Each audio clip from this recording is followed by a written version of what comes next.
O Senhor esteja convosco. Ele está no meio de nós. Proclamação do Evangelho de Jesus Cristo segundo Mateus. Vós, Senhor. Naquele tempo, João estava na prisão. Quando ouviu falar das obras de Cristo, enviou-lhe alguns discípulos para lhe perguntarem: És tu aquele que há de vir, ou devemos esperar um outro? Jesus respondeu-lhes: Ide contar a João o que estáis ouvindo e vendo. Os cegos recuperam a vista, os paralíticos andam, os leprosos são curados, os surdos ouvem, os mortos ressuscitam e os pobres são evangelizados. Feliz aquele que não se escandaliza por causa de mim. Os discípulos de João partiram e Jesus começou a falar às multidões sobre João. O que fostes ver no deserto? Um caniço agitado pelo vento? O que fostes ver? Um homem vestido com roupas finas? Mas os que vestem roupas finas estão nos palácios dos reis. Então o que fostes ver? Um profeta? Sim, eu vos afirmo, e alguém que é mais do que profeta. É dele que está escrito: Eis que envio o meu mensageiro à sua frente. Ele vai preparar o teu caminho diante de ti. Em verdade vos digo, de todos os homens que já nasceram, nenhum é maior do que João Batista.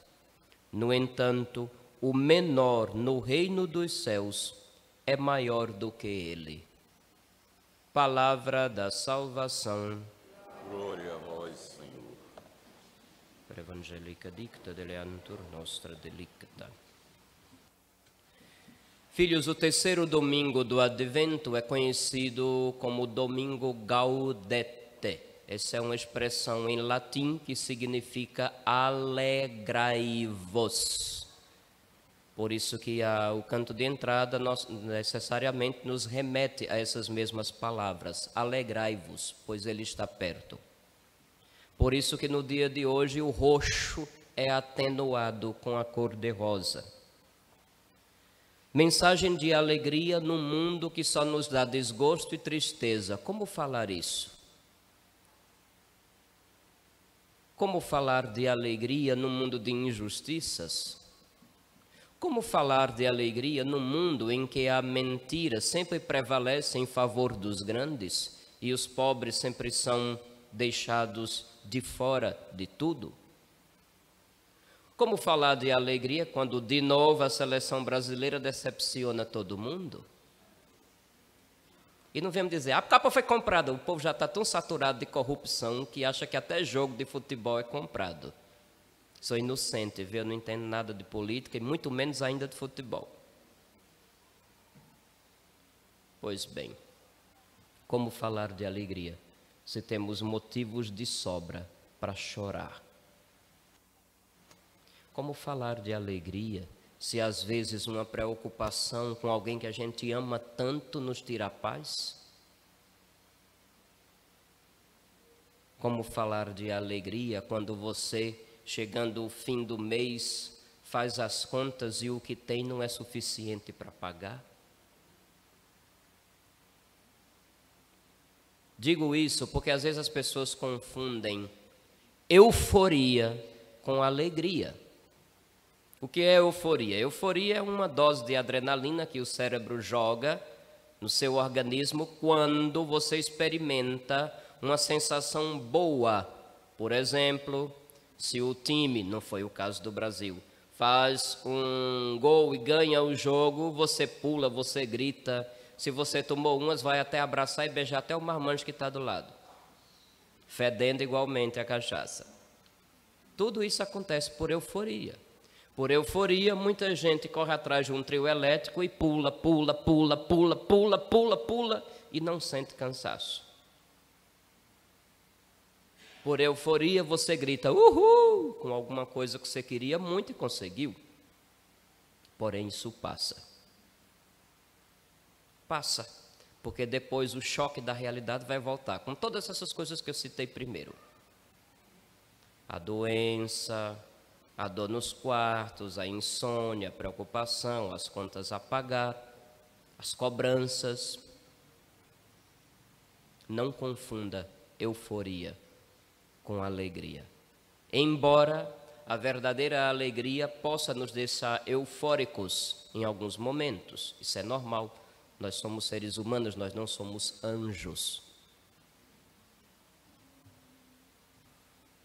A alegria que a palavra de Deus nos convida, nos projeta de agora para um futuro, nos dá antecipadamente a posse de um bem que a gente sabe que vai ter mais adiante.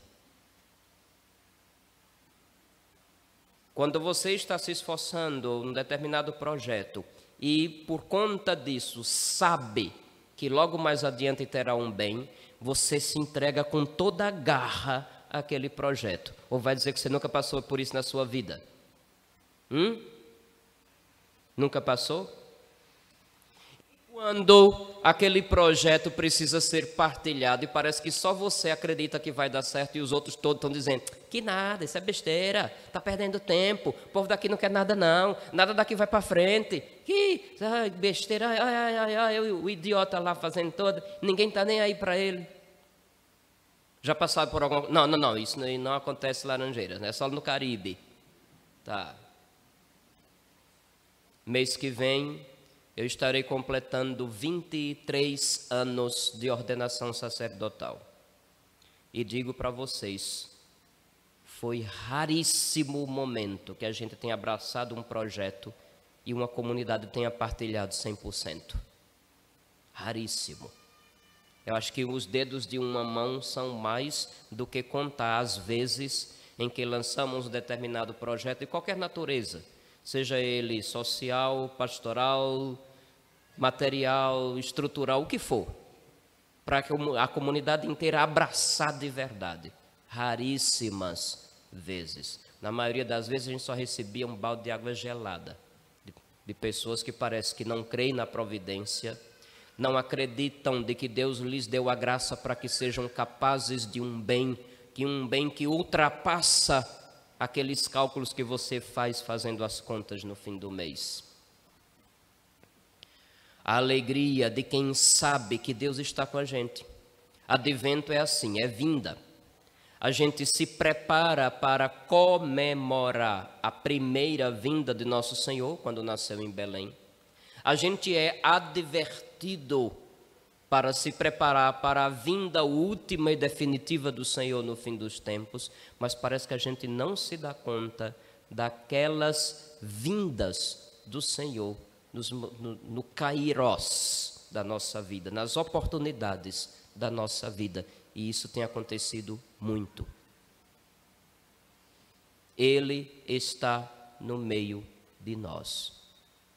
Você crê nisso? Ou é só uma expressão vazia que você repete feito papagaio quando o padre diz o Senhor esteja convosco? Infelizmente, muita gente está dentro da igreja não como pessoa, mas como papagaio, só repete, sem nem sequer pensar no que está sendo dito.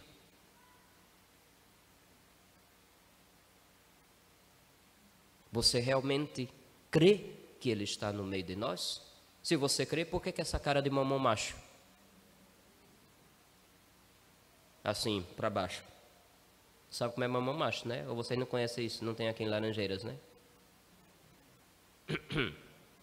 Ou será que até isso o STF vai proibir a gente de dizer também? Vocês sabiam que saiu uma lista de um monte de palavras que estão proibidas?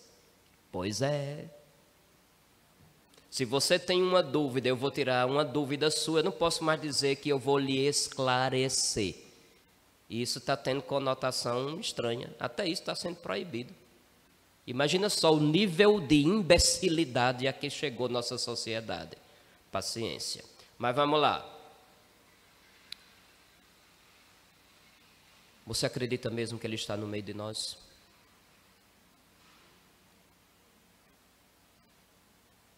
Acredita mesmo? Você acredita que naquela decepção que uma pessoa querida lhe causou, e que você parece que quer sumir, enterrar a cabeça na areia como faz um avestruz, você se dá conta que até aí Deus está com você? Ou não se tocou ainda? Você já se deu conta que até naquela situação de uma necessidade extrema, material, de comida, de conta, de dinheiro para pagar as contas, Deus está com você?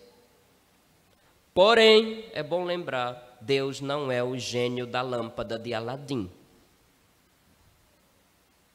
Tem muita gente sem noção, tratando nosso Senhor como se ele fosse o gênio da lâmpada. Oh, Senhor, o meu desejo é esse. Não é assim? E pior, o gênio da lâmpada só dava 3 desejos. A pessoa quer 300 desejos por dia. Senhor, me dê isso, eu estou precisando é daquilo. Cuidado, Deus não é o gênio da lâmpada da história de Aladim. Ele é Emanuel, ele está conosco.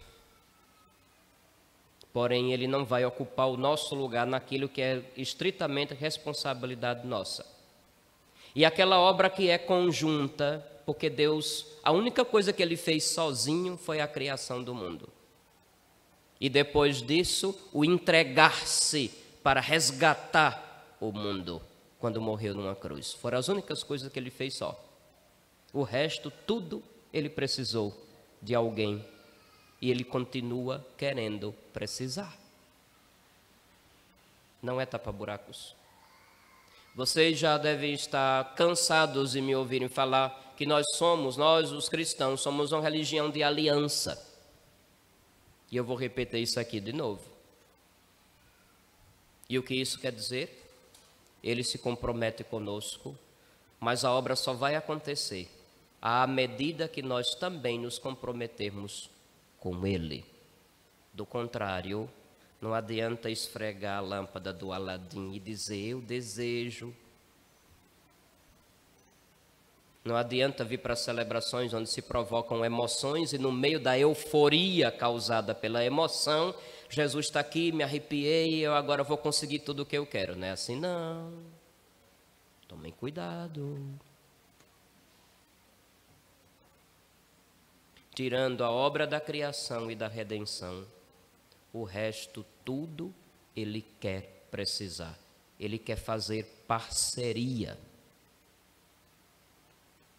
A gente espera muita intervenção de alguém que venha de fora e resolva tudo, em todas as áreas. Dentro de casa, os filhos esperam que os pais deem conta de tudo. Porque alguns foram mimados e mal acostumados a sempre receber tudo e nunca levantar um dedo mindinho de responsabilidade. Lá em casa era diferente. Quando eu dizia, papai, eu quero tal coisa, a primeira coisa que ele me olhava assim, perguntava, o que é que você fez para merecer? Lá em casa era assim. Aí nessas horas mamãe intercedia, né? Sempre o carinho de mãe resolve muita coisa. Mamãe intercedia e a gente conseguia. Mas sempre ele perguntava, o que você fez para merecer? Papai passava a semana na roça, tinha um sítio e a gente morava na cidade.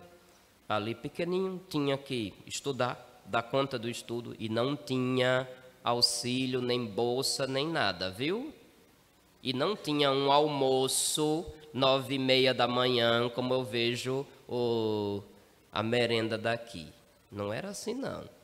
Não tinha essa merenda que era um almoço no meio da manhã, não tinha bolsa escola, não tinha Bolsa Família, não tinha nenhum incentivo do governo. O incentivo é, quer ser alguém? Estude. Esse era o incentivo. Quem está na casa dos ENTA sabe, porque passou pela mesma coisa. Então, a gente durante a semana tinha que estudar e dar conta dos estudos, tinha que ajudar nas tarefas de casa. Lá em casa não tinha aquelas frescuras de dizer, isso é coisa de mulher fazer, de ser fresco. Sua mãe é sua empregada por acaso? A esposa que você quer vai ser uma empregada de graça? Mulher, crie juízo. Se vê que seu namorado está com essa mentalidade, né? Eu chuto no traseiro do infeliz, ele não lhe merece. O cabo tem que aprender a lavar, sim. Tem que aprender a passar, sim. Tem que aprender a cozinhar, sim. Tem que aprender a pegar na vassoura e no rodo, sim. E se pai e mãe não ensinar, estão pecando por omissão. Eu tinha que dar conta de tudo isso. Quando eu pedia e papai perguntava o que eu tinha feito por merecer, e a gente não sabia o que dizer, porque nessa hora não tinha defesa, entre eu desse tamanho e papai desse tamanhão, tinha uma diferença enorme. Aí mamãe intercedia, não, bem, engraçado, eu sempre via meus pais se tratando de forma carinhosa. Mamãe chamava bem, e... Ai, meu Deus, eu não posso mais dizer como é que o papai chamava a mamãe, não, porque está entre as palavras proibidas pelo STF. Meu Jesus do céu! É porque papai falava com a mamãe, ô nega, chega aqui, nega. Ô nega, não sei o quê. Aí hoje em dia chamar alguém assim de forma carinhosa não é mais visto como carinho. Mas era assim que papai tratava a mamãe, o que é que eu posso fazer? É a história, eu não posso apagar a história. Mas segundo os grandes do país, esse tipo de expressão, mesmo que seja para expressar um carinho de intimidade, está sendo proibido publicamente. Dá para entender? Martin Luther King ficou famoso por um discurso onde ele dizia que tinha um sonho onde ninguém seria, numa sociedade, num mundo onde ninguém seria julgado pela cor de sua pele. E isso é bom, isso é correto. Eu também tenho um sonho onde as pessoas serão valorizadas e protegidas simplesmente porque são gente. Ponto.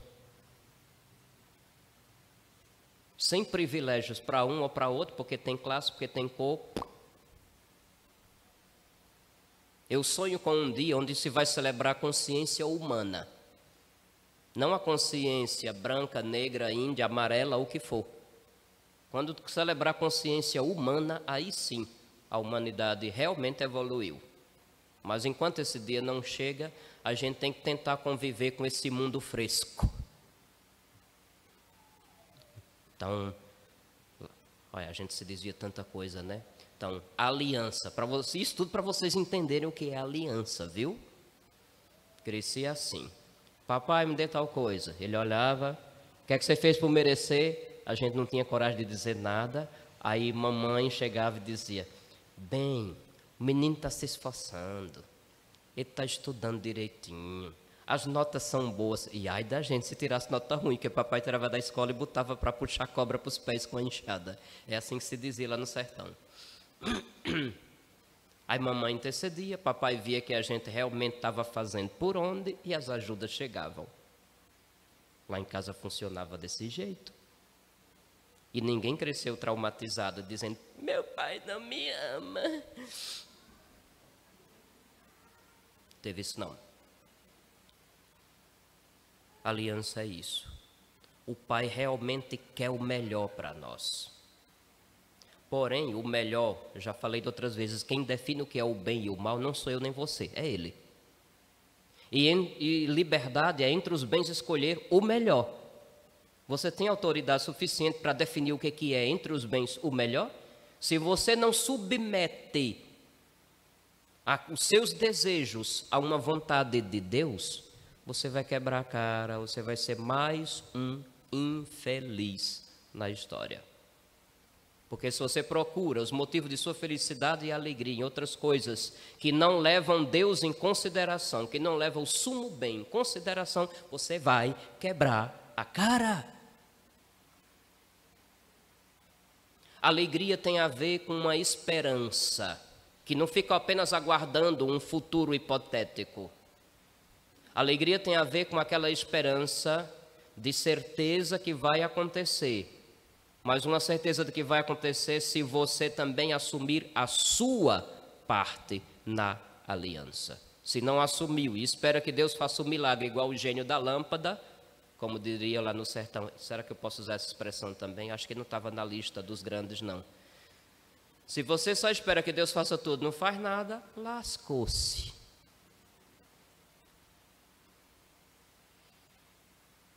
Alegrai-vos, o Senhor está no meio de nós. Alegrai-vos, porque por mais que o mal aparentemente esteja predominando, mas se você persevera no bem, você vai estar entre o time vitorioso. Não é como a seleção brasileira, que é um tipo de um jogo, uma loteria. Não é assim, não. Alegrai-vos. Quem crê em Jesus Cristo tem motivo de sobra para ser feliz. Todas as motivações para um ser humano se realizar e ser feliz, você encontra em nosso Senhor.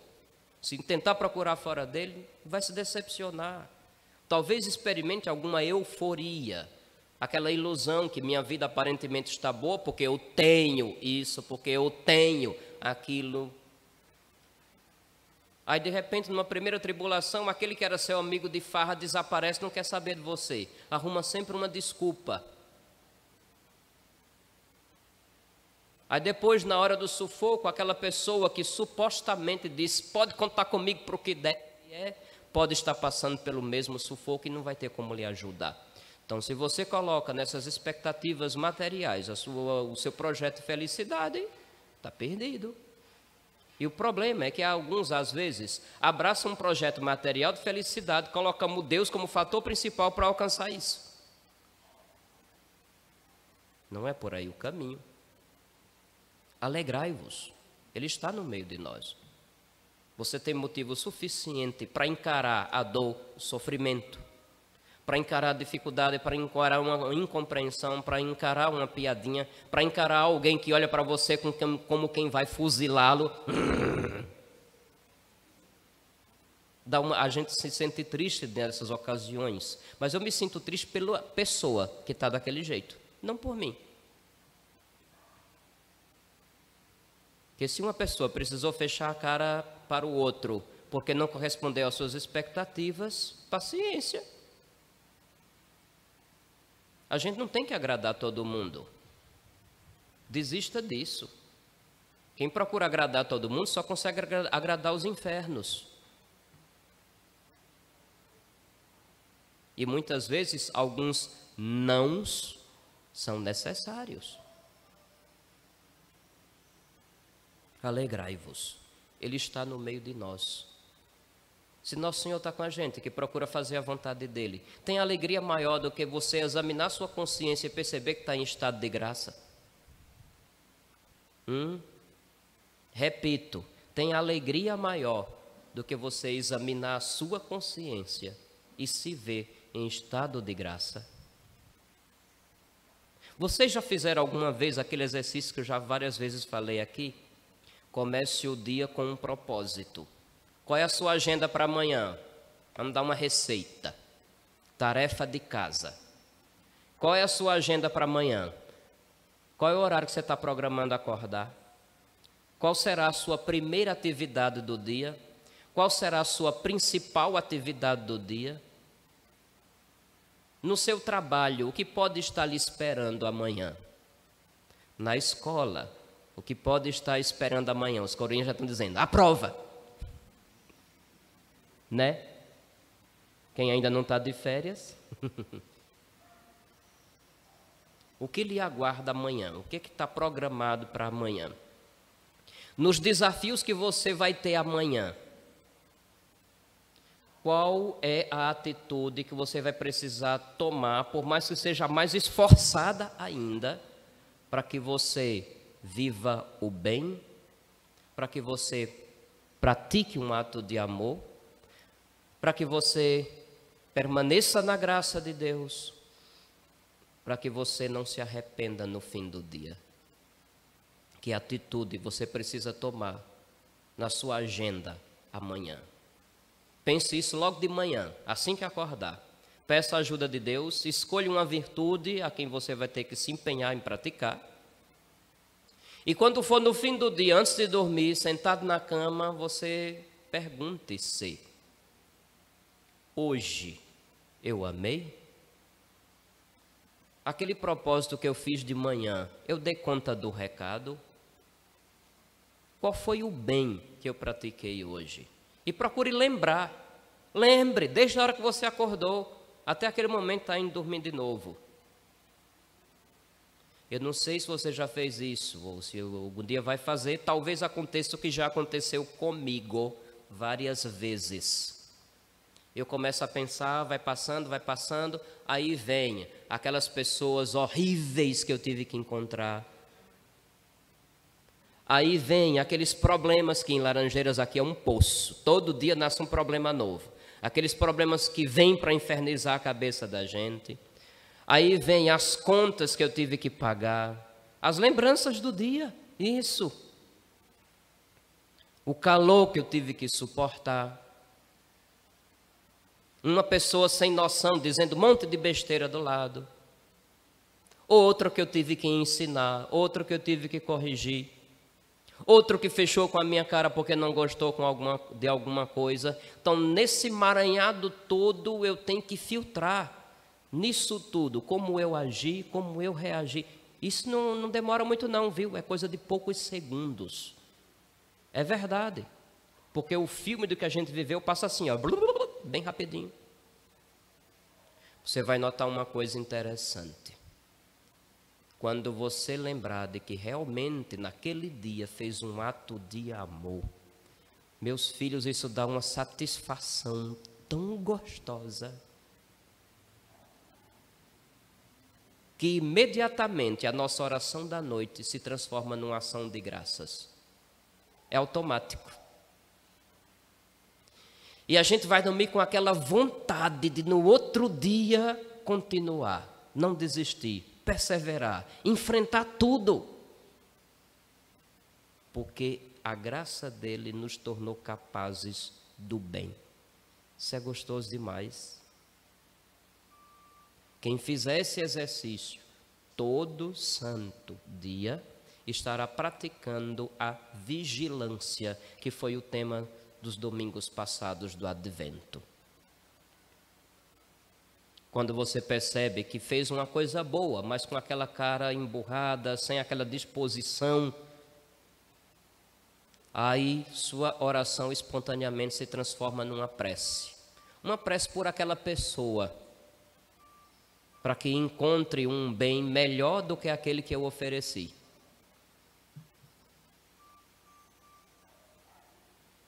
Está me entendendo? Quando o ato é de amor, a gente esquece da gente e só lembra de Deus agradecido. Quando um ato foi bom, mas não foi com amor, a gente não reza de novo pela gente, esquece da gente e pede pelo outro, que poderia ter tido um ato de amor e não teve. E quando a gente percebe que realmente pisou na bola, aí sim a gente lembra da gente e faz um ato de contrição e pede perdão. Façam isso todo dia. Faça esse exercício. Comece de hoje. Mesmo que você não tenha feito isso logo de manhã cedo, de fazer um propósito, mas você ainda está no começo do dia. Tem muita coisa que está programada para você viver o resto do dia. Como você pretende viver cada um desses momentos? Como você pretende se apresentar diante de Deus no fim do dia, depois do dia de hoje? Você terá algo a agradecer? Ou, eu vou agradecer pela minha saúde. Deixe de ser besta. Isso não é amor. Isso é você pensar só em você. Amor é quando você esquece de você e faz o bem para o outro. Eu vou agradecer. São tantos motivos fúteis que a gente diz que tem para agradecer a Deus. E aquilo que a gente realmente deve agradecer passa em branco. Ai meu Deus, é outra expressão que eu não sei se eu posso mais usar. Passar em branco. Passar em branco não é coisa boa não, mas de repente está lá na lista, né, que eu estou proibido de dizer. Eu não sei quando é que essa lei vai começar a valer, porque por enquanto está só nas discussões. Só vamos lembrar de nós de verdade quando percebermos que pecamos, porque não amamos. Aprenda enquanto é tempo. Percebeu um ato de amor? Agradeça a nosso Senhor, porque sem a ajuda do amor, você é incapaz de amar. Percebeu uma coisa boa, mas que poderia ter sido melhor? Esqueça de você, peça pelo outro, que esperava o seu amor e não teve.